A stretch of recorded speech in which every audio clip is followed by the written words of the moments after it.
Get those men organized. Form them into new regiments. It doesn't matter what units they were in before. Make new ones.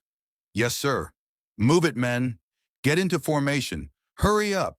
They won't reach us before nightfall. Wallace is still 6 miles out.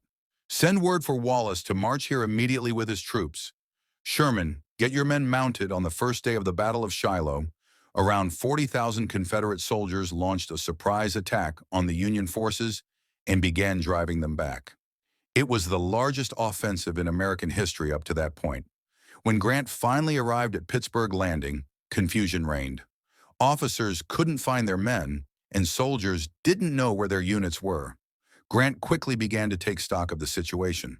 Battle seemed to focus his mind. He could see clearly what had to be done. Stay calm, gather the scattered troops, and form a solid defensive line. Are you hurt badly, Private? Just a scratch, sir. Then you can fight. Come on, men, get in there. I'm right behind you. Grant moved across the battlefield, staying composed amid the chaos, constantly thinking, where are my commanders? How do they see the fight? What can I do to help them? He knew that if Pittsburgh Landing fell, his entire army would be lost. The Confederate plan was to trap the Union Army against the Tennessee River. But Grant decided to use that very trap to his advantage, fighting a determined holding action until Don Carlos Buell's reinforcements could arrive. He also had Lew Wallace's division nearby, and as Grant rode from one division to another throughout the day, he kept assuring his commanders, Wallace is on the way. He should be here any time now.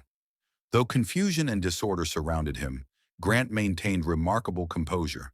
He had physical courage, quiet confidence, and exceptional skill as a horseman, qualities that mattered greatly on a 19th century battlefield. The enemy has tried several times to turn our right flank, where Sherman's posted. General Sherman, what's your situation? General, my men are bloodied, but they haven't broken. I need reinforcements. Now, where's Buell? No sign of Buell yet. I'm sending for Wallace. Can you hold? Yes, sir, but it'll cost us. At Shiloh, Grant and Sherman, who had never been close friends before, began to form one of the most effective partnerships of the entire war, a team built on mutual respect and shared resilience.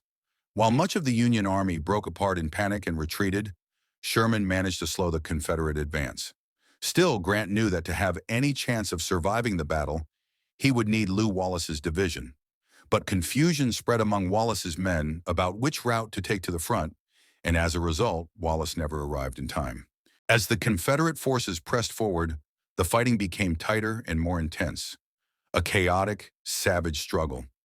Grant understood that in moments like these, when everything seems to be collapsing, the key was to take decisive action and restore order.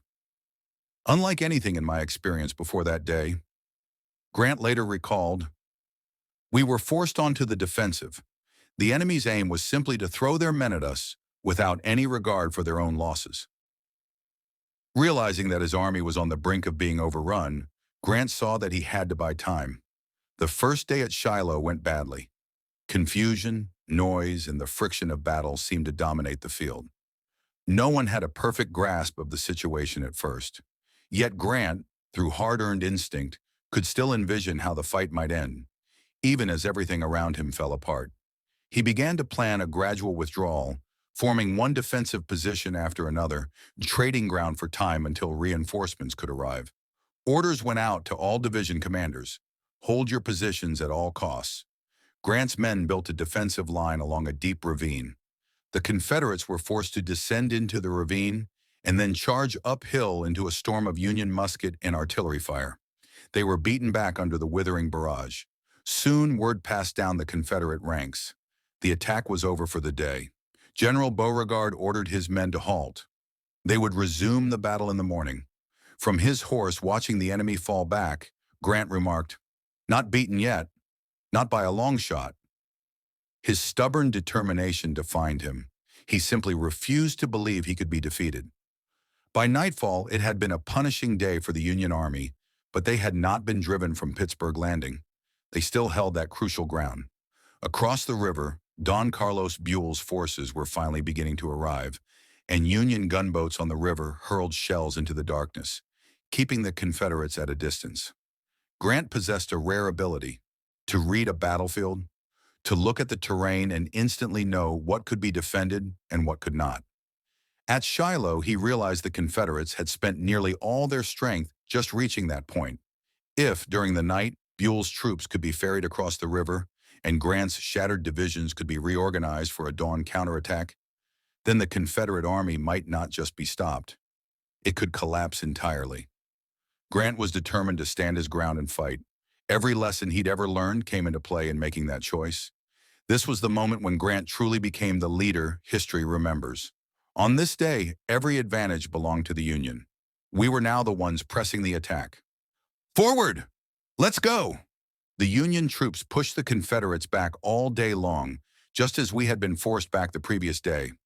It was another vicious day of combat fought over the same blood-soaked ground. By 2 p.m., Confederate Commander Beauregard gave the order to retreat toward Corinth. The battle was over, and by definition, it was a Union victory. But it was a victory bought at an unbearable cost. The losses were staggering. 25,000 men killed, wounded, or missing. America had never witnessed such carnage. The combined size of the armies that fought in the Revolution and the War of 1812 was smaller than the number of casualties at Shiloh. I saw a field on the second day so thick with bodies that one could have walked across it without ever touching the ground. Shiloh, a word meaning place of peace, was anything but peaceful for those 2 days. Shiloh marked a turning point, the moment the nation finally understood the grim reality of the war it had embarked upon. It was as if a message had been sent home from the battlefield, a postcard showing rows of the dead reading, "This is what you've signed up for." It forced America to awaken. It forced us to mature. It made us realize that this war would be far longer and harder than anyone had ever dreamed. Thank you for watching. We'll see you in the next video.